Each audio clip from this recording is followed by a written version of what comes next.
Hi ಸ್ನೇಹಿತರೆ, ಎಲ್ಲರಿಗೂ join to learn YouTube ಚಾನಲ್ಗೆ ಸ್ವಾಗತ. ಇವತ್ತಿನ ಒಂದು ಕ್ಲಾಸ್ನಲ್ಲಿ 2021ರ ಸಿವಿಲ್ PSI ಹುದ್ದೆಗಳ ಪರೀಕ್ಷಾ ಸರಣಿಯ ಭಾಗವಾಗಿ ಪರೀಕ್ಷೆ ಸಂಖ್ಯೆ 9 ಟೆಸ್ಟ್ 9 ಇವತ್ತಿನ ಕ್ಲಾಸ್ನಲ್ಲಿ ಡಿಸ್ಕಷನ್ ಮಾಡೋಣ. ಆಲ್ರೆಡಿ ಈ ಒಂದು ಸಿರೀಸ್ನ 8 ಟೆಸ್ಟ್ಗಳನ್ನು ಅಪ್ಲೋಡ್ ಮಾಡಿದ್ದೇವೆ. ಸೊ ಯಾರಾದರೂ ಫ್ರೆಶ್ ವ್ಯೂವರ್ಸ್ ಇದ್ದು ಹಳೆಯ ಟೆಸ್ಟ್ಗಳನ್ನು ನೋಡಿರಲಿಲ್ಲ ಅಂತಂದರೆ ಕೆಳಗಡೆ ಡಿಸ್ಕ್ರಿಪ್ಷನಲ್ಲಿ ಲಿಂಕನ್ನು ಕೊಟ್ಟಿರ್ತೀವಿ, ಹಾಗೆ ಮೇಲ್ಗಡೆ ಐ ಬಟನಲ್ಲೂ ಕೂಡ ಲಿಂಕ್ ಇರುತ್ತೆ. ಹಾಗೆ ಇವತ್ತಿನ ಕ್ಲಾಸ್ನ ಕೊನೆಗೆ ಸಹ ಲಿಂಕ್ ಸಿಗುತ್ತೆ. ಮತ್ತು ನಮ್ಮ ಒಂದು YouTube channel join to learn YouTube ಚಾನಲ್ನಲ್ಲಿ ಸಪರೇಟ್ ಪ್ಲೇಲಿಸ್ಟ್ ಸೆಕ್ಷನ್ ಇದೆ, ಸಿವಿಲ್ PSI ಟೆಸ್ಟ್ ಸಿರೀಸ್ ಅಂತ. ದಯವಿಟ್ಟು ಅಲ್ಲಿ ವಿಸಿಟ್ ಮಾಡಿ ಎಲ್ಲ ಟೆಸ್ಟ್ಗಳನ್ನು ಸೀಕ್ವೆನ್ಸ್ ಆಗಿ ನೋಡಿ ಅಂತ ಹೇಳ್ತಾ ಕ್ಲಾಸನ್ನು ಸ್ಟಾರ್ಟ್ ಮಾಡೋಣ. ಸೊ ಆಲ್ರೆಡಿ 850 ರುಪೀಸ್ಗೆ ಸಿವಿಲ್ PSI ಕೋರ್ಸನ್ನು ಕೂಡ ಲಾಂಚ್ ಮಾಡಿದ್ದೇವೆ ನಮ್ಮ ಚಾನಲಿಂದ. ವೈಯಕ್ತಿಕ ಮಾರ್ಗದರ್ಶನ ಇರುತ್ತೆ, PDF ನೋಟ್ಸ್ ಇರುತ್ತೆ, ಪರೀಕ್ಷೆಗಳ ಒಂದು PDF ಇರುತ್ತೆ, ಹಾಗೆ ಪ್ರತಿ ಭಾನುವಾರದ ಒಂದು ಎಸ್ಸೆ ಟ್ರಾನ್ಸ್ಲೇಷನ್ಗಳ ಡಿಸ್ಕಷನ್ ಕೂಡ ಅವೈಲೇಬಲ್ ಇರುತ್ತೆ. ಸೊ ಹೆಚ್ಚಿನ ಮಾಹಿತಿಗಾಗಿ 7795014409ಗೆ ಕಾಂಟ್ಯಾಕ್ಟ್ ಕೂಡ ಮಾಡಬಹುದು ಅಂತ ಹೇಳ್ತಾ ಪ್ರಥಮ ಪ್ರಶ್ನೆಯನ್ನು ನೋಡೋಣ. ರಾ ಇದರ ವಿಸ್ತೃತ ರೂಪ ಏನು ಅಂತ ಕೇಳಿದ್ದಾರೆ. RAW ರಾ ಇದರ ವಿಸ್ತೃತ ರೂಪ ಏನು ಅಂತ ಕೇಳಿರೋದು. ಆಯ್ಕೆಗಳನ್ನು ನೋಡೋಣ. Research and analysis wing, research and analytical wing, research and analytical window. ಯಾವುದೂ ಅಲ್ಲ. ಸರಿಯಾದ ಉತ್ತರ ಏನು ಅಂತಂದರೆ ಆಯ್ಕೆ 1 ರಿಸರ್ಚ್ ಆ್ಯಂಡ್ ಅನಲೈಸಿಸ್ ವಿಂಗ್ ಎಂಬುದು ಸರಿಯಾದ ಒಂದು ಉತ್ತರ ಆಗುತ್ತೆ. ಸೊ ರಾ ಸ್ಥಾಪನೆಯಾಗಿದ್ದು 1968ರಲ್ಲಿ ರಾ ಸ್ಥಾಪನೆಯಾಗುತ್ತೆ. ಕೇಂದ್ರ ಗೃಹ ಸಚಿವಾಲಯದ ಕೆಳಗಡೆ ಇದು ಕಾರ್ಯನಿರ್ವಹಿಸುತ್ತೆ. ಭಾರತ ಮತ್ತು ಇಂಗ್ಲೆಂಡ್ ನಡುವೆ ನಡೆಯುವ ಪ್ರಮುಖ ಸಮರಾಭ್ಯಾಸ ಯಾವುದು ಅಂತ ಕೇಳಿದ್ದಾರೆ. ಯಾವ ಒಂದು ಮಿಲಿಟರಿ ಎಕ್ಸಸೈಸ್ ನಡೆಯುತ್ತೆ ಅಂತ ಕೇಳಿರೋದು. ಆಯ್ಕೆಗಳನ್ನು ನೋಡೋಣ. ಅಜಯ್ ವಾರಿಯರ್, ಕೊಂಕಣ್, ಇಂದ್ರಧನುಷ್, ಮೇಲಿನ ಎಲ್ಲವೂ. ಸರಿಯಾದ ಉತ್ತರ ಏನು ಅಂತಂದರೆ ಮೇಲಿನ ಎಲ್ಲವೂ ಆಗುತ್ತೆ. ಸೊ ಆಯ್ಕೆ 4 ಸರಿಯಾದ ಉತ್ತರ. ಅಜಯ್ ವಾರಿಯರ್, ಕೊಂಕಣ್ ಹಾಗೂ ಇಂದ್ರಧನುಷ್ ಇವು ಮೂರೂ ಕೂಡ ಭಾರತ ಮತ್ತು ಇಂಗ್ಲೆಂಡ್ ನಡುವೆ ನಡೆಯುವಂತಹ ಸಮರಾಭ್ಯಾಸಗಳಾಗಿರುತ್ತೆ. BSF ನ ಮೋಟೋ ಅಥವಾ ಧ್ಯೇಯ ಏನು ಅಂತ ಕೇಳಿದ್ದಾರೆ. ಬಾರ್ಡರ್ ಸೆಕ್ಯೂರಿಟಿ ಫೋರ್ಸ್ನ ಒಂದು ಮೋಟೋ ಅಥವಾ ಧ್ಯೇಯ ಏನು ಅಂತ. ಆಯ್ಕೆಗಳನ್ನು ನೋಡೋಣ. Duty and to the last, service and loyalty, unity and discipline. ಯಾವುದೂ ಅಲ್ಲ. ಸರಿಯಾದ ಉತ್ತರ ಏನು ಅಂತಂದರೆ ಆಯ್ಕೆ 1 duty and to the last, duty and to the last ಎಂಬುದು BSF ಬಾರ್ಡರ್ ಸೆಕ್ಯೂರಿಟಿ ಫೋರ್ಸ್ನ ಒಂದು ಮೋಟೋ ಆಗಿರುತ್ತೆ. ಅದೇ ರೀತಿ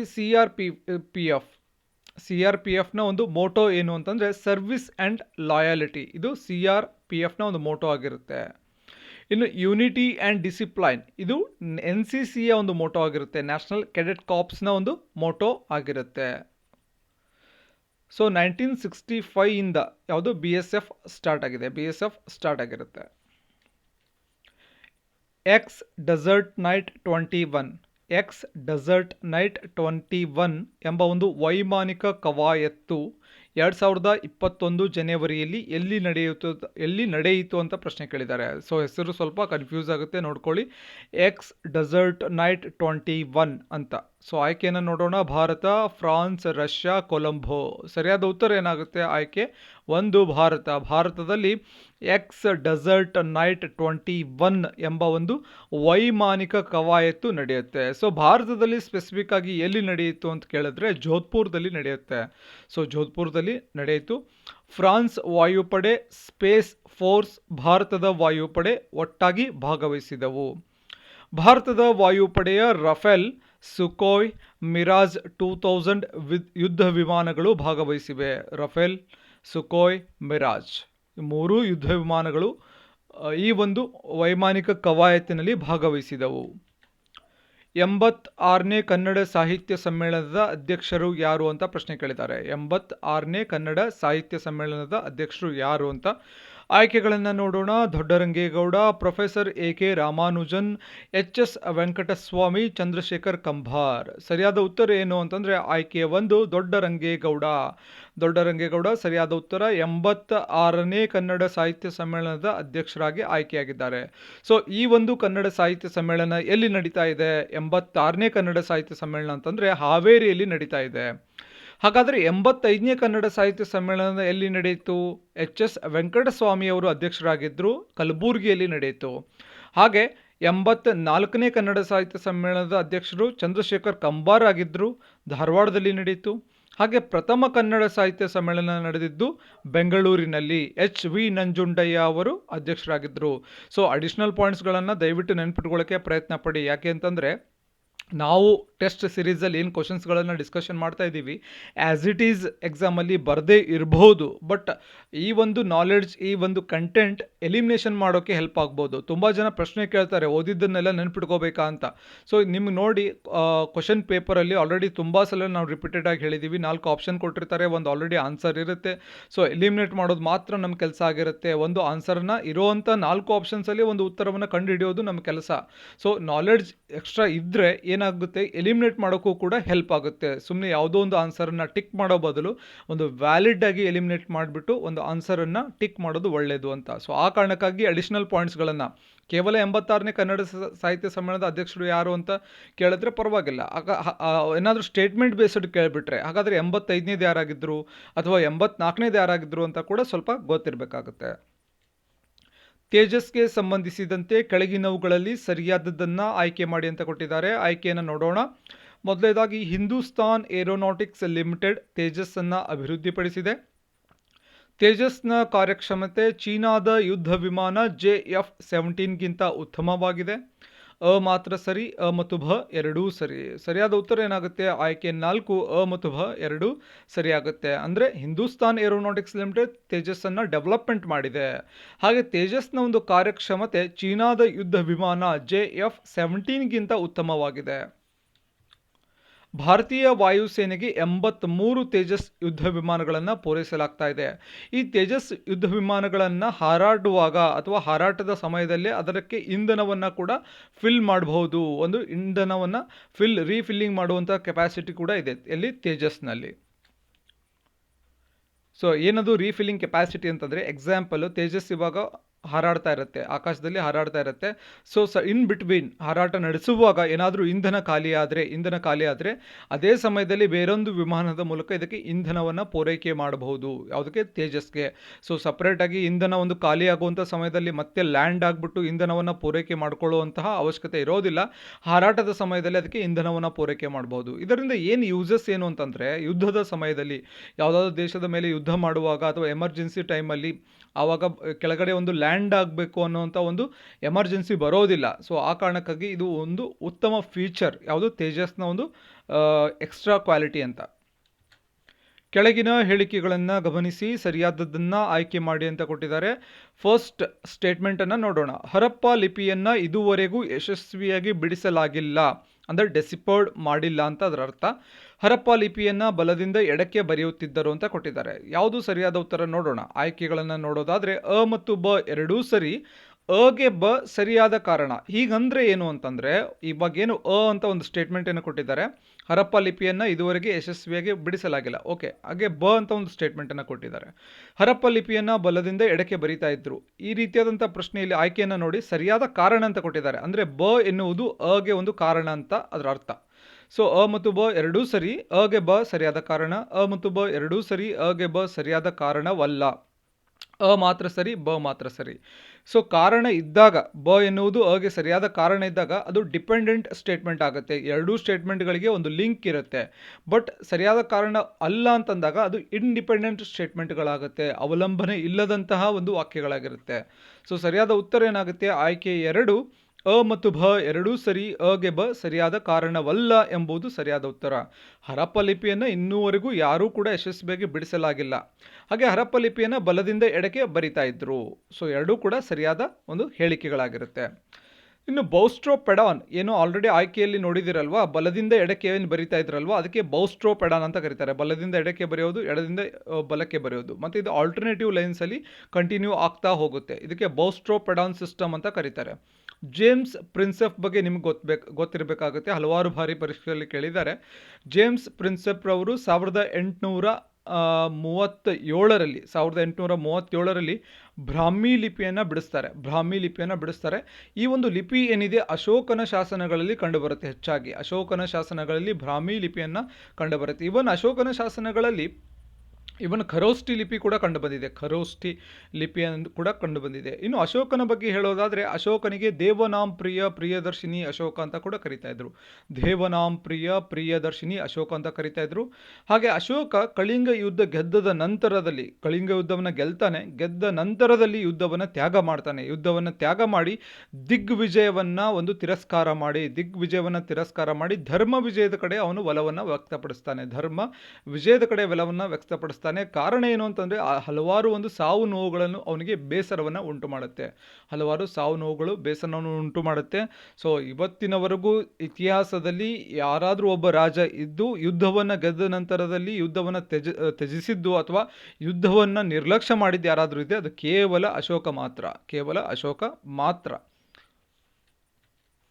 ಮೊಘಲರ ಕಾಲದಲ್ಲಿ ಇದ್ದಂತಹ ಮನ್ಸಬ್ದಾರಿ ವ್ಯವಸ್ಥೆ ಎಂದರೇನು ಅಂತ ಕೇಳಿದ್ದಾರೆ. ಮನ್ಸಬ್ದಾರಿ ವ್ಯವಸ್ಥೆ ಎಂದರೇನು ಅಂತ ಕೇಳಿರೋದು. ಆಯ್ಕೆಯನ್ನು ನೋಡೋಣ. ನಾಗರಿಕ ಹಾಗೂ ಸೇನಾ ವ್ಯವಹಾರಗಳ ಶ್ರೇಣಿ ಪದ್ಧತಿ, ಭೂಮಿಯ ಕೊಡುಗೆ, ಇದರಿಂದಾಗಿ ಜಮೀನ್ದಾರರ ವ್ಯವಸ್ಥೆಯ ನಿರ್ಮಾಣ, ರಾಜ ಕುಟುಂಬರು ಆಚರಿಸುತ್ತಿದ್ದ ಒಂದು ಹಬ್ಬ, ಅಕ್ಬರನು ಧಾರ್ಮಿಕ ಕ್ಷೇತ್ರದಲ್ಲಿ ಜಾರಿಗೆ ತಂದ ಸುಧಾರಣೆ. ಸರಿಯಾದ ಉತ್ತರ ಏನು? ಆಯ್ಕೆ 1 ಆಗುತ್ತೆ. ಏನು ಆಯ್ಕೆ 1? ನಾಗರಿಕ ಹಾಗೂ ಸೇನಾ ವ್ಯವಹಾರಗಳ ಒಂದು ಶ್ರೇಣಿ ಪದ್ಧತಿಗೆ ಮನ್ಸಬ್ದಾರಿ ಸಿಸ್ಟಮ್ ಅಥವಾ ಮನ್ಸಬ್ದಾರಿ ಪದ್ಧತಿ ಅಂತ ಕರೀತಾರೆ. ಯಾರು ಈ ಪದ್ಧತಿಯನ್ನು ಜಾರಿಗೆ ತಂದರು? ಸೊ ಈ ಪದ್ಧತಿಯನ್ನು ಜಾರಿಗೆ ತಂದವರು ಯಾರು ಎಲ್ಲವನ್ನ ಕೂಡ ನೋಡೋಣ. ಸೊ ಅಕ್ಬರ್ ಏನು ಮಾಡ್ತಾನೆ? ಮನ್ಸಬ್ದಾರಿ ಪದ್ಧತಿಯನ್ನು ಜಾರಿಗೆ ತರ್ತಾನೆ.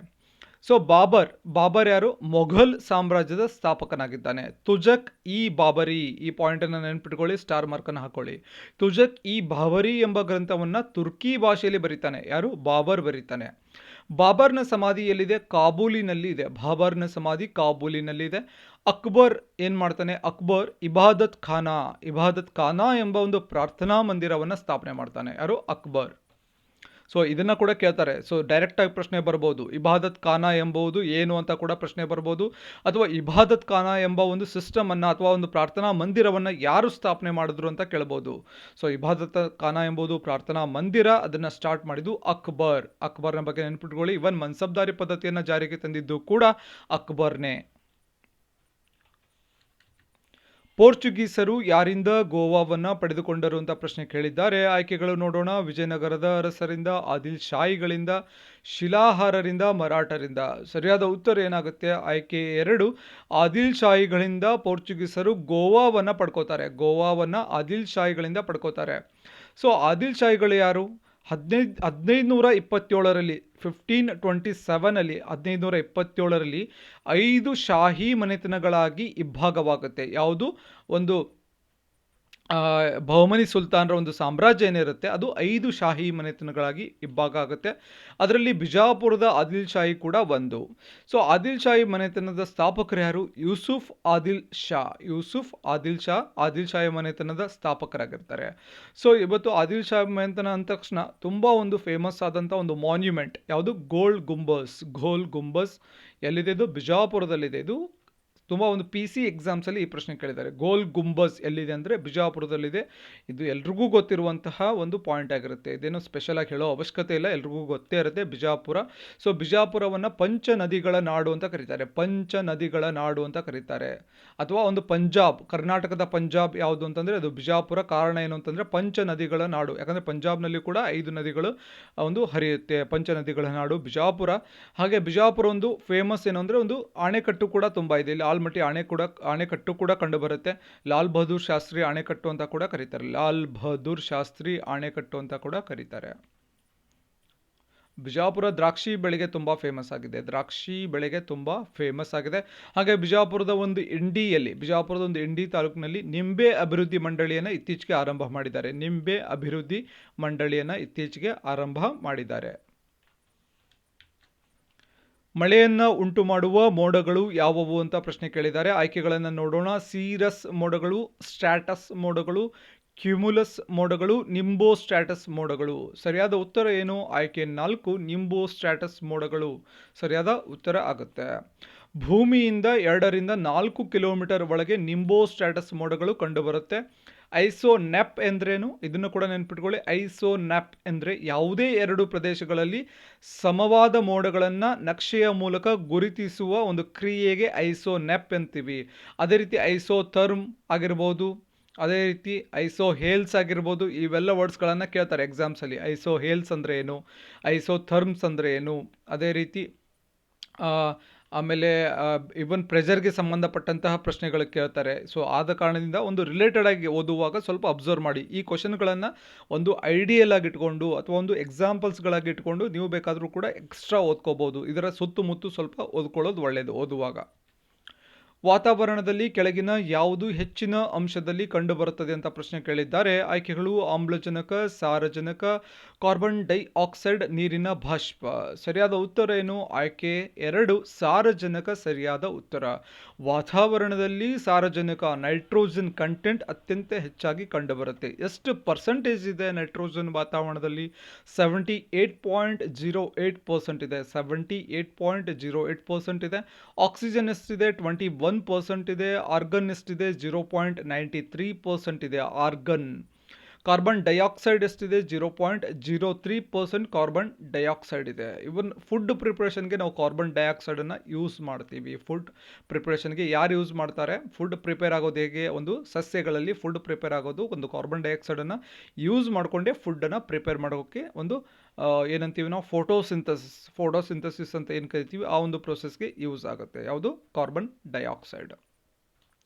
ಸೊ ಇದರ ಅದೇ ರೀತಿ ಒಂದು ನೈಟ್ರೋಜನ್ ಫಿಕ್ಸಿಂಗ್ ಬ್ಯಾಕ್ಟೀರಿಯಾ ಬಗ್ಗೆ ಕೂಡ ಕೇಳಬಹುದು. ಸಾರಜನಕವನ್ನು ಒಂದು ಫಿಕ್ಸ್ ಮಾಡುವಂಥ ಒಂದು ನೈಟ್ರೋಜನ್ ಫಿಕ್ಸಿಂಗ್ ಬ್ಯಾಕ್ಟೀರಿಯಾ ಬಗ್ಗೆ ಕೂಡ ಕೇಳ್ಕೋಬಹುದು ಅಥವಾ ಓದ್ಕೋಬೇಕಾಗುತ್ತೆ. ನೈಟ್ರೋಸೋಮೋನಾಸ್ ಆಗಿರ್ಬೋದು, ನೈಟ್ರೋಬ್ಯಾಕ್ಟರ್ಗಳಾಗಿರ್ಬೋದು.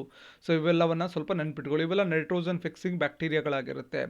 ಇವನ್ ರೈಸೋಬಿಯಂ ಕೂಡ ನೆನ್ಪಿಟ್ಕೋಬೇಕು. ರೈಸೋಬಿಯಂ ಅನ್ನುವಂಥ ಒಂದು ಬ್ಯಾಕ್ಟೀರಿಯಾನ ಕೂಡ ನೆನ್ಪಿಟ್ಕೋಬೇಕು. ರೈಸೋಬಿಯಂ.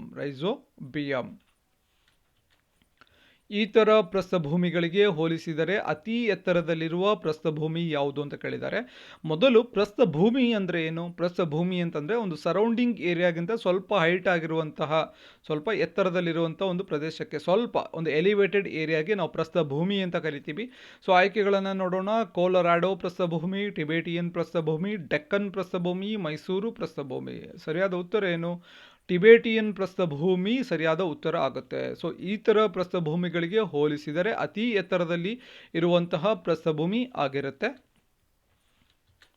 ಕೇಂದ್ರ ಪಟ್ಟಿ, ರಾಜ್ಯ ಪಟ್ಟಿ ಹಾಗೂ ಸಮವರ್ತಿ ಪಟ್ಟಿ ಸಂವಿಧಾನದ ಎಷ್ಟನೇ ಅನುಸೂಚಿಯಲ್ಲಿ ಕಂಡುಬರುತ್ತದೆ ಅಂತ ಪ್ರಶ್ನೆ ಕೇಳಿದ್ದಾರೆ.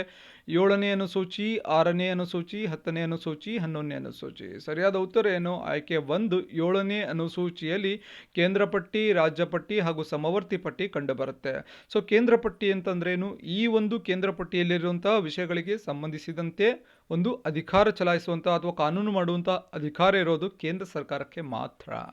ರಾಜ್ಯ ಪಟ್ಟಿಯಲ್ಲಿರುವಂತಹ ಒಂದು ವಿಷಯಗಳಿಗೆ ಸಂಬಂಧಿಸಿದಂತೆ ರಾಜ್ಯ ಸರ್ಕಾರ ಮಾತ್ರ ಒಂದು ಕಾನೂನು ಮಾಡುತ್ತೆ. ಸಮವರ್ತಿ ಪಟ್ಟಿಯಲ್ಲಿರುವಂತಹ ವಿಷಯಗಳಿಗೆ ಸಂಬಂಧಿಸಿದಂತೆ ಬೋತ್ ರಾಜ್ಯ ಸರ್ಕಾರ ಹಾಗೂ ಕೇಂದ್ರ ಸರ್ಕಾರ ಎರಡೂ ಕೂಡ ಏನು ಮಾಡುತ್ತೆ? ಒಂದು ಕಾನೂನನ್ನು ಮಾಡುತ್ತೆ, ಒಂದು ಕಾನೂನನ್ನು ಚಲಾಯಿಸುತ್ತೆ. ಮೂಲ ಸಂವಿಧಾನದಲ್ಲಿ ಸಂವಿಧಾನ ರಚನೆ ಆದಾಗ ಮೊದಲು 8 ಅನುಸೂಚಿಗಳು ಮಾತ್ರ ಇದ್ದು, ಆದರೆ ಪ್ರಸ್ತುತ 12 ಅನುಸೂಚಿಗಳಿವೆ. 6ನೇ ಅನುಸೂಚಿ ಏನು ಹೇಳುತ್ತೆ? 7ನೇ ಅನುಸೂಚಿ ಅಂತೂ ಏನು ಹೇಳಿದೆ ಆಲ್ರೆಡಿ. 7ನೇ ಅನುಸೂಚಿಯಲ್ಲಿ ಕೇಂದ್ರ ಪಟ್ಟಿ, ರಾಜ್ಯ ಪಟ್ಟಿ ಮತ್ತು ಸಮವರ್ತಿ ಪಟ್ಟಿಯನ್ನು ನೋಡಿದ್ವಿ. 6ನೇ ಅನುಸೂಚಿಯಲ್ಲಿ ಈಶಾನ್ಯ ರಾಜ್ಯಗಳು ಮತ್ತು ಬುಡಕಟ್ಟು ಪ್ರದೇಶಗಳ ಬಗ್ಗೆ ಹೇಳಲಾಗಿದೆ. 10ನೇ ಅನುಸೂಚಿಯಲ್ಲಿ ಪಕ್ಷಾಂತರ ನಿಷೇಧ ಕಾಯ್ದೆ ಬಗ್ಗೆ ಹೇಳಲಾಗಿದೆ. 11ನೇ ಅನುಸೂಚಿಯಲ್ಲಿ ಪಂಚಾಯತ್ ಬಗ್ಗೆ ಹೇಳಲಾಗಿದೆ. ಯಾವ ಕಾಯ್ದೆಯನ್ನು ಭಾರತದ ಮ್ಯಾಗ್ನಾ ಕಾರ್ಟಾ ಎಂದು ಕರೆಯಲಾಗುತ್ತದೆ ಅಂತ ಪ್ರಶ್ನೆ ಕೇಳಿದ್ದಾರೆ. ಆಯ್ಕೆಗಳನ್ನು ನೋಡೋಣ. 1858 1858ರ ಭಾರತ ಸರ್ಕಾರ ಕಾಯ್ದೆ, 1892ರ ಭಾರತ ಕೌನ್ಸಿಲ್ ಕಾಯ್ದೆ, 1833ರ ಚಾರ್ಟರ್ ಕಾಯ್ದೆ ಯಾವುದೂ ಅಲ್ಲ. ಸರಿಯಾದ ಉತ್ತರ ಏನಾಗುತ್ತೆ? ಆಯ್ಕೆ 1 1858ರ ಭಾರತ ಸರ್ಕಾರದ ಕಾಯ್ದೆಗೆ ಭಾರತದ ಒಂದು ಮ್ಯಾಗ್ನಾ ಕಾರ್ಟಾ ಅಂತ ಕರೀತಾರೆ. ಈ ಕಾಯ್ದೆಯ ಅನ್ವಯ ಈಸ್ಟ್ ಇಂಡಿಯಾ ಕಂಪನಿಯ ಆಡಳಿತವನ್ನು 1858ರ ಕಾಯ್ದೆ ಪ್ರಕಾರ ಏನು ಮಾಡಿದ್ರು ಅಂತ ಹೇಳೋದಾದರೆ, ಈ ಒಂದು ಕಾಯ್ದೆಯ ಅನ್ವಯ ಈಸ್ಟ್ ಇಂಡಿಯಾ ಕಂಪನಿಯ ಆಡಳಿತವನ್ನು ರದ್ದುಗೊಳಿಸಿ ಭಾರತದಲ್ಲಿ ಬ್ರಿಟನ್ನಿನ ರಾಣಿಯ ನೇರ ಆಡಳಿತಕ್ಕೆ ವರ್ಗಾಯಿಸಲಾಯಿತು.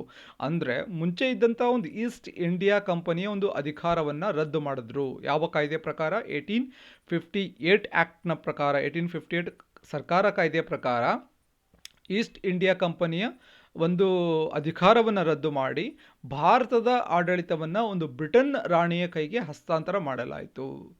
ಸೊ ಒಂದು ನೇರ ಆಡಳಿತವನ್ನು ಬ್ರಿಟನ್ ರಾಣಿ ಮಾಡೋಕ್ಕೆ ಸ್ಟಾರ್ಟ್ ಮಾಡ್ತಾರೆ. ಗವರ್ನರ್ ಜನರಲ್ ಹುದ್ದೆಯ ಬದಲು ಈ ಒಂದು ಕಾಯ್ದೆಯ ಪ್ರಕಾರ ಗವರ್ನರ್ ಜನರಲ್ ಹುದ್ದೆಯ ಬದಲು ವೈಸ್ ರಾಯ್ ಎಂಬ ಒಂದು ಹುದ್ದೆಯನ್ನು ಆರಂಭಿಸಲಾಯಿತು. ಸೊ ಭಾರತದ ಮೊದಲ ವೈಸ್ ರಾಯ್ ಯಾರಾದರೂ ಲಾರ್ಡ್ ಕ್ಯಾನಿಂಗ್ ಆಗ್ತಾರೆ. Lord canning. ಸೊ ಕನ್ಫ್ಯೂಸ್ ಆಗುತ್ತೆ, ಭಾರತದ ಮೊದಲ ಗವರ್ನರ್ ಯಾರು, ಭಾರತದ ಮೊದಲ ವೈಸ್ ರಾಯ್ ಯಾರು, ಬಂಗಾಳದ ಮೊದಲ ಗವರ್ನರ್ ಯಾರು, ಎಲ್ಲವನ್ನ ಒಂದು ಕಡೆ ನೋಟ್ ಡೌನ್ ಮಾಡ್ಕೊಳ್ಳಿ. ಆಲ್ರೆಡಿ ಪ್ರೀವಿಯಸ್ ಟೆಸ್ಟಲ್ಲಿ ಡಿಸ್ಕಷನ್ ಮಾಡಿದ್ದೇವೆ, ಒಂದು ಸಲ ನೋಟ್ ಡೌನ್ ಮಾಡ್ಕೊಳ್ಳಿ. ಒಂದು ಪ್ರಶ್ನೆ ಬಂದೇ ಬರುತ್ತೆ. ಎನಿ ಎಕ್ಸಾಮ್ ಐದರ್ PSI PC ಯಾವುದಾದ್ರೂ ಒಂದು ಎಕ್ಸಾಮ್ನಲ್ಲಿ ಒಂದು ಪ್ರಶ್ನೆ ಬರುವಂತಹ ಸಾಧ್ಯತೆ ಇರುತ್ತೆ. ದಯವಿಟ್ಟು ಒಂದು ಕಡೆ ನೋಟ್ ಡೌನ್ ಮಾಡ್ಕೊಳ್ಳಿ. 1909ರ ಭಾರತ ಸರ್ಕಾರ ಕಾಯ್ದೆಗೆ ಸಂಬಂಧಿಸಿದಂತೆ ಸರಿಯಾದದನ್ನು ಆಯ್ಕೆ ಮಾಡಿ ಅಂತ ಕೊಟ್ಟಿದ್ದಾರೆ. 1909 ಆ್ಯಕ್ಟ್ ಪ್ರಕಾರ, ಕಾಯ್ದೆಯ ಪ್ರಕಾರ ಒಂದೇ ನೋಡೋಣ. ಆ ಹೇಳಿಕೆ ಮುಸ್ಲಿಮರಿಗೆ ಪ್ರತ್ಯೇಕ ಮತದಾನ ವ್ಯವಸ್ಥೆಯನ್ನು ಕಲ್ಪಿಸಿತು. ಇದನ್ನು ಮಿಂಟೋ ಮಾರ್ಲೆ ಸುಧಾರಣೆ ಎನ್ನುವರು. ಮಿಂಟೋ ಕಾರ್ಯದರ್ಶಿ ಹಾಗೂ ಮಾರ್ಲೆ ವೈಸ್ರಾಯ್ ಆಗಿದ್ದರು. ಅ ಮಾತ್ರ ಸರಿ, ಅ ಮತ್ತು ಭ ಮಾತ್ರ ಸರಿ, ಅ ಬ ಕ ಮೂರೂ ಸರಿ, ಯಾವುದೂ ಸರಿಯಲ್ಲ. ಸರಿಯಾದ ಉತ್ತರ ಏನಾಗುತ್ತೆ? ಆಯ್ಕೆ 2 ಅ ಮತ್ತು ಭ ಮಾತ್ರ ಸರಿ ಆಗತ್ತೆ. ಅಂದರೆ ಮುಸ್ಲಿಮರಿಗೆ ಪ್ರತ್ಯೇಕ ಮತದಾನ ವ್ಯವಸ್ಥೆನ ಕಲ್ಪಿಸಿದ್ರು 1909ರ ಒಂದು ಕಾಯ್ದೆಯ ಪ್ರಕಾರ. ಇದನ್ನು ಮಿಂಟೋ ಮಾರ್ಲೆ ಸುಧಾರಣೆ ಅಂತ ಕೂಡ ಕರೆದ್ರು. ಎರಡೂ ಕೂಡ ಸರಿಯಾಗಿದೆ. ಆದರೆ ಕ ಯಾಕೆ ಸರಿಯಾಗಿಲ್ಲ? ಮಿಂಟೋ ಕಾರ್ಯದರ್ಶಿ, ಮಾರ್ಲೆ ವೈಸ್ರಾಯ್ ಅಂತ ಕೊಟ್ಟಿದ್ದಾರೆ. ಇದು ಅಲ್ಲ. ಯಾಕೆಂತಂದರೆ ಮಿಂಟೋ ವೈಸ್ರಾಯ್ ಆಗಿದ್ದರು, ಮಿಂಟೋ ವೈಸ್ರಾಯ್ ಆಗಿದ್ದರು, ಮಾರ್ಲೆ ಕಾರ್ಯದರ್ಶಿ ಆಗಿದ್ದರು. ಮಿಂಟೋ ಮಾರ್ಲೆ ಹೆಸರನ್ನು ನೆನ್ಪಿಟ್ಕೊಳ್ಳಿ, ಮಿಂಟೋ ಮಾರ್ಲೆ. ಸೊ ಫಸ್ಟ್ ಬರೋದೇನು? ಮಿಂಟೋ. ಈ ಮಿಂಟೋ ಫಸ್ಟ್ ಏನು ಬರ್ತಾರೆ? ಇವರು ವೈಸ್ರಾಯ್ ಆಗಿರ್ತಾರೆ. ಮಾರ್ಲೆ ಇವರು ಕಾರ್ಯದರ್ಶಿ ಆಗಿರ್ತಾರೆ. ಎರಡನ್ನ ಕೂಡ ನೆನ್ಪಿಟ್ಕೊಳ್ಳಿ. ಸಮಾನಾಂತರವಾದ ಎರಡು ಕನ್ನಡಿಗಳ ನಡುವೆ ಒಂದು ವಸ್ತುವನ್ನು ಇರಿಸಿದಾಗ ಉಂಟಾಗುವ ಪ್ರತಿಬಿಂಬಗಳ ಸಂಖ್ಯೆ ಎಷ್ಟು ಅಂತ ಇದೊಂದು ಬೇಸಿಕ್ ಕ್ವಶನ್ನು.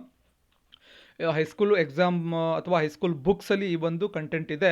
ಸೊ ನೀವೊಂದು ಚಿತ್ರವನ್ನು ನೋಡಿರ್ತೀರ. ಈ ರೀತಿ ಎರಡು ಮಿರರ್ಗಳನ್ನು ಒಂದು ಸಮಾನ ಅಂತರದಲ್ಲಿ ಇಟ್ಟು ಒಂದು ನಡುವೆ ಒಂದು ವಸ್ತುವನ್ನು ಇಟ್ಟಾಗ, ನಡುವೆ ಒಂದು ಕ್ಯಾಂಡಲನ್ನು ಇಟ್ಟಾಗ ಉಂಟಾಗುವ ಪ್ರತಿಬಿಂಬಗಳ ಸಂಖ್ಯೆ ಎಷ್ಟು ಉಂಟಾಗುತ್ತೆ ಪ್ರತಿಬಿಂಬಗಳು ಅಂತ ಕೇಳಿದ್ದಾರೆ.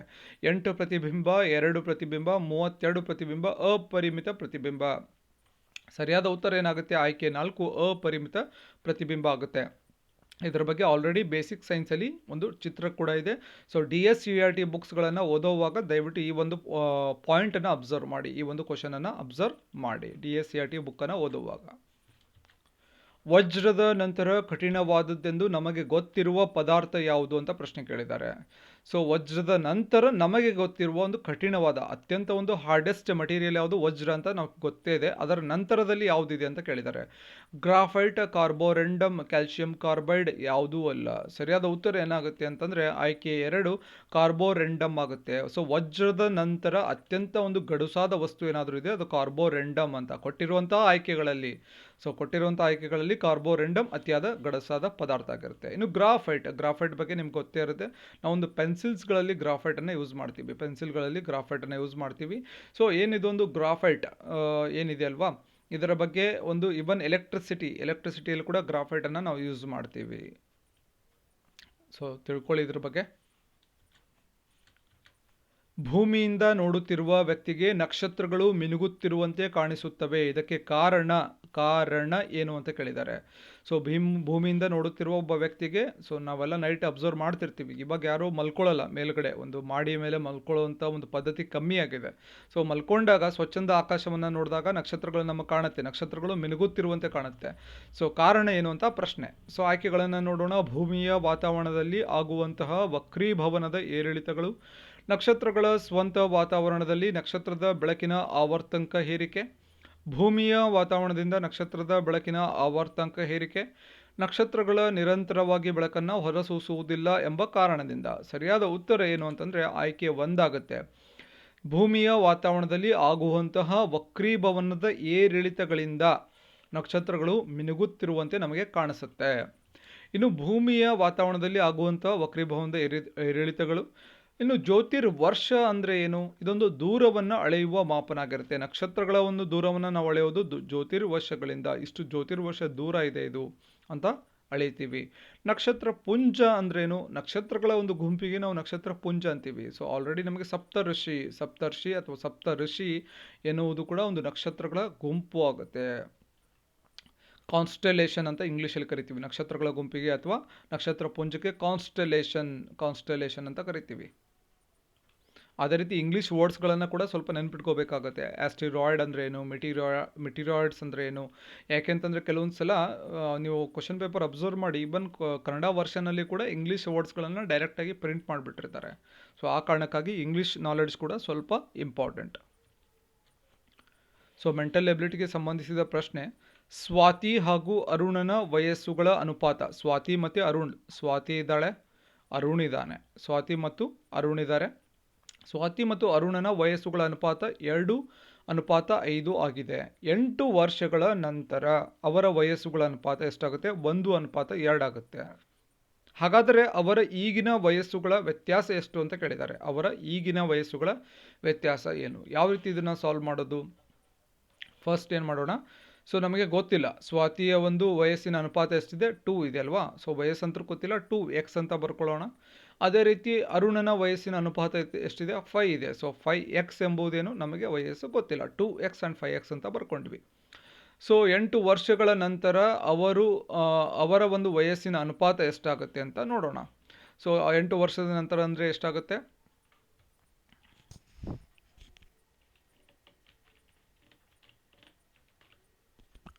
ಸೊ ಯಾವ ರೀತಿ ಬರ್ಕೋಬೇಕು 8 ವರ್ಷಗಳ ನಂತರ ಅಂದರೆ 2x + 8 ಅಂತ ಬರ್ಕೋಬೇಕು. 2x + 8 8 ವರ್ಷಗಳ ನಂತರ. ಸೊ ಡಿವೈಡೆಡ್ ಬೈ ಮಾಡ್ಕೊಳ್ಳಿ. ಅದೇ ರೀತಿ 5x, ಅದು ಏನು ಅರುಣನ ಒಂದು ವಯಸ್ಸು, 5x + 8 ಅಂತ ಬರ್ಕೊಳ್ಳೋಣ. ಸೊ ಅನುಪಾತ ಎಷ್ಟಾಗುತ್ತೆ? ಅನುಪಾತ ಈಕ್ವಲ್ಸ್ 1/2. 1:2 ಇದೆ ಅಲ್ವಾ, ಇದನ್ನು 1/2 ಅಂತ ಬರ್ಕೊಳ್ಳೋಣ. ಸೊ ಇದನ್ನು ಕ್ರಾಸ್ ಮಲ್ಟಿಪ್ಲಿಕೇಶನ್ ಮಾಡೋಣ. ಈ ರೀತಿ ಕ್ರಾಸ್ ಮಲ್ಟಿಪ್ಲಿಕೇಶನ್ ಮಾಡೋಣ. ಸೊ 2x + 8 ಇದೆ ಅಲ್ವಾ, 2x + 8 ಇದೆ. ಇದಕ್ಕೆ ಕ್ರಾಸ್ ಮಲ್ಟಿಪ್ಲಿಕೇಶನ್ 2 ಇಂದ ಮಲ್ಟಿಪ್ಲೈ ಮಾಡಬೇಕು. ಸೊ ಈಕ್ವಲ್ಸ್, ಸೊ 1 5x + 8ಗೆ ಇದು ಕ್ರಾಸ್ ಮಲ್ಟಿಪ್ಲಿಕೇಶನ್ ಮಾಡಿದ್ರೆ 5x + 8 ಆಗುತ್ತೆ. ಸೊ ಸಿಂಪ್ಲಿಫೈ ಮಾಡೋಣ. ಸಿಂಪ್ಲಿಫೈ ಮಾಡಿದ್ರೆ ಎಷ್ಟಾಗುತ್ತೆ? 2 1 2 2 4x ಆಗುತ್ತೆ. 2 × 8 2 × 8 ಮಾಡಿದ್ರೆ 16 ಆಗುತ್ತೆ. ಸೊ 5x + 8 ಆಗುತ್ತೆ. ಸೊ ಈ ಕಡೆ ಇರುವಂತಹ ಒಂದು 4x ಈ ಕಡೆ ಬಂದರೆ -4x ಆಗುತ್ತೆ. ಅಂದರೆ 5x ಅಲ್ಲಿ -4x ಹೋದರೆ x ಬರುತ್ತೆ. ಸೊ 16 ಇದೆ ಅಲ್ವಾ, 16 ಇದೆ. ಸೊ ಈ ಕಡೆ ಇರುವಂತಹ 8 ಈ ಕಡೆ ಬಂದರೆ -8 ಆಗುತ್ತೆ. ಸೊ x = 8 ಆಗುತ್ತೆ. ಸೊ x 8 ಅಂತಂದರೆ 2x, x ವ್ಯಾಲ್ಯೂ ಎಷ್ಟು ಬಂತು? 8 ಬಂತು. 2x ಅನ್ನುವುದೇನು? ಇದು ಸ್ವಾತಿಯ ಒಂದು ವಯಸ್ಸಿನ ಒಂದು ಅನುಪಾತ ಕೊಟ್ಟಿದ್ರು. 2x ಅಂದರೆ 2 × 8 ಎಷ್ಟಾಗುತ್ತೆ? 16 ಆಗುತ್ತೆ. ಅದೇ ರೀತಿ 5 × x, 5 × 8 ಅಂತಂದರೆ 40 ಆಗುತ್ತೆ. ಸೊ ಪ್ರಶ್ನೆಯಲ್ಲಿ ಕೇಳಿರೋದೇನು ಅಂದರೆ ವಯಸ್ಸುಗಳ ವ್ಯತ್ಯಾಸ ಕೇಳಿದ್ದಾರೆ. ಸೊ ವ್ಯತ್ಯಾಸ ಅಂದರೆ 40ರಲ್ಲಿ 16ನ್ನು ಮೈನಸ್ ಮಾಡಬೇಕು, 40 - 16 ಮಾಡಬೇಕು. 10ರಲ್ಲಿ 6 ಹೋದರೆ 4, 4ರಲ್ಲಿ 2 ಹೋದರೆ 2. So 24 is the right answer ಆಗುತ್ತೆ. ಆಯ್ಕೆ 1 ಸರಿಯಾದ ಉತ್ತರ. ಸೊ ಗೊತ್ತಿರಲಿಲ್ಲ, ಈ ಒಂದು ಎಕ್ಸ್ಪ್ಲನೇಷನ್ ಗೊತ್ತಾಗಲಿಲ್ಲ ಅಂದರೆ ಇನ್ನೊಂದು ಸಲ ವಿಡಿಯೋನ ರಿಪೀಟ್ ಆಗಿ ನೋಡಿ, ಅರ್ಥ ಆಗುತ್ತೆ. ಮುಂದಿನ ಪ್ರಶ್ನೆಯನ್ನು ನೋಡೋಣ. ಒಂದು ನಂಬರ್ ಸಿರೀಸನ್ನು ಕೊಟ್ಟಿದ್ದಾರೆ. ನಂಬರ್ ಸಿರೀಸಲ್ಲಿ ನೋಡಿ 48 36 ಕ್ವಶನ್ ಮಾರ್ಕ್, 18 12 8 6 ಕ್ವಶನ್ ಮಾರ್ಕ್. ಯಾವ ರೀತಿ ಇದನ್ನು ಸಾಲ್ವ್ ಮಾಡಿದ್ದಾರೆ? 48 36 ಹೇಗೆ ಬಂತು? 48ರಲ್ಲಿ -12 ಮಾಡಿದ್ದಾರೆ. -12 ಮಾಡಿದ್ರೆ 36 ಬರುತ್ತೆ. 48ರಲ್ಲಿ -12 ಮಾಡಿ 48 - 12 ಮಾಡಿದ್ರೆ ಬರುತ್ತಲ್ವ. 8ರಲ್ಲಿ 2 ಹೋದರೆ 6, 4ರಲ್ಲಿ 1 ಹೋದರೆ 36. ನೆಕ್ಸ್ಟ್ 36ರಿಂದ ಇಲ್ಲಿ -12 ಮಾಡಿ ನೋಡೋಣ. 36ಅಲ್ಲಿ 12 ಮೈನಸ್ ಮಾಡಿದ್ರೆ ಎಷ್ಟು ಬರುತ್ತೆ? 24 ಬರುತ್ತೆ. ಸೊ 24 ಎಲ್ಲಾದರೂ ಆಪ್ಷನಲ್ಲಿ ಇದೆಯಾ? ಇಲ್ವಾ. ಹಾಗಾದರೆ ಏನು ಮಾಡಬೇಕು? -10 ಮಾಡೋಣ. -10 ಮಾಡಿದ್ರೆ ಎಷ್ಟಾಗುತ್ತೆ? 36 - 10 ಮಾಡಿದ್ರೆ ಎಷ್ಟು ಬರುತ್ತೆ? 26 ಬರುತ್ತೆ. 26 ಬರುತ್ತೆ. ಸೊ 26 ಆಯ್ಕೆಯಲ್ಲಿದೆ. 1 2 ಈ ಎರಡರಲ್ಲಿ ಒಂದು ಆನ್ಸರ್ ಆಗುತ್ತೆ. 26ಅಲ್ಲಿ -8 ಮಾಡೋಣ. ಯಾಕೆ -8 ಮಾಡೋಣ ಅಂತಂದರೆ ಇಲ್ಲಿ ನೋಡಿ 2 ಡಿಫ್ರೆನ್ಸ್ ಬರ್ತಾ ಇದೆ. 12 10 8 8 ಮಾಡಿದ್ರೆ 18 ಬರುತ್ತೆ. 8ಅಲ್ಲಿ -18ನಲ್ಲಿ -6 ಮಾಡಿದ್ರೆ -12 ಬಂತು. 12ಅಲ್ಲಿ -4 ಮಾಡಿದ್ರೆ 12ಅಲ್ಲಿ -4 ಮಾಡಿದ್ರೆ 8 ಬರುತ್ತೆ. 8ಅಲ್ಲಿ -2 ಮಾಡಿದ್ರೆ 8ಅಲ್ಲಿ -2 ಮಾಡಿದ್ರೆ 6 ಬರುತ್ತೆ. 6ಅಲ್ಲಿ 0 ಯಾಕಂದರೆ 2 ನೆಕ್ಸ್ಟ್ ಯಾವುದು 2 ಡಿಫ್ರೆನ್ಸ್ ಬರ್ತಾ ಇದೆ ಅಲ್ವಾ. 12ಅಲ್ಲಿ 2 ಡಿಫ್ರೆನ್ಸ್ 10, 10ಅಲ್ಲಿ 2 ಡಿಫ್ರೆನ್ಸ್ 8, 8ಅಲ್ಲಿ 2 6, 6ಅಲ್ಲಿ 2 4, 4ಅಲ್ಲಿ 2 ಡಿಫ್ರೆನ್ಸ್ 2 ಬರುತ್ತೆ. ಸೊ ಇಲ್ಲಿ 0 ಬರುತ್ತೆ. ಸೊ 6 ಮೈನಸ್ 0 ಎಷ್ಟಾಗುತ್ತೆ? 0. 6 ಮೈನಸ್ 0 ಇಸ್ 6 ಅಲ್ವಾ. 6ಅಲ್ಲಿ 0ನ ನಾವು ಮೈನಸ್ ಮಾಡಿದ್ರೆ ನಮ್ಗೆ ಬರೋ ಆನ್ಸರು 6 ಬರುತ್ತೆ. ಸೊ ಆಯ್ಕೆ 4 ಸರಿಯಾದ ಉತ್ತರ. 26 ಬರುತ್ತೆ, ಇಲ್ಲೊಂದು ಕ್ವಶನ್ ಮಾರ್ಕ್ ಇದ್ದಲ್ಲಿ ಇಲ್ಲಿ 6 ಬರುತ್ತೆ. ಆಯ್ಕೆ 4 ಸರಿಯಾದ ಉತ್ತರ. ಸೊ ಇಷ್ಟು ಇವತ್ತಿನ ಕ್ಲಾಸ್ನಲ್ಲಿ ಟೆಸ್ಟ್ 9 ಬಗ್ಗೆ ಪ್ರಮುಖ ಪ್ರಶ್ನೆಗಳನ್ನು ಡಿಸ್ಕಷನ್ ಮಾಡಿದ್ದೇವೆ. ಸೊ ಕ್ಲಾಸ್ ಇಷ್ಟ ಆದರೆ ಒಂದು ಲೈಕ್ ಮಾಡಿ, ನಿಮ್ಮ ಫ್ರೆಂಡ್ಸ್ಗೆ ಶೇರ್ ಮಾಡಿ. ಹಾಗೆ ನೀವಿನ್ನೂ ನಮ್ಮ ಚಾನಲ್ಗೆ ಸಬ್ಸ್ಕ್ರೈಬ್ ಆಗಿರಲಿಲ್ಲ ಅಂದರೆ ಸಬ್ಸ್ಕ್ರೈಬ್ ಆಗೋದನ್ನು ಮರಿಬೇಡಿ. ಹಾಗೆ ನೀವೊಂದು ರಿಜಿಸ್ಟ್ರೇಷನ್ ಆಗಬೇಕು ಅಂದರೆ ನಮ್ಮ ಕೋರ್ಸ್ಗೆ ರಿಜಿಸ್ಟ್ರೇಷನ್ ಆಗುವಂಥ ವಿಧಾನ $850 ರುಪೀಸನ್ನು ಫೋನ್ಪೇ ಮಾಡಬೇಕು. ಸ್ಕ್ರೀನ್ಶಾಟನ್ನು ನಿಮ್ಮ ಹೆಸರನ್ನು ಸಿವಿಲ್ PSI 2021 7795014409 ಒಂದು ವಾಟ್ಸಪ್ಗೆ ಕಳಿಸ್ಬೇಕು.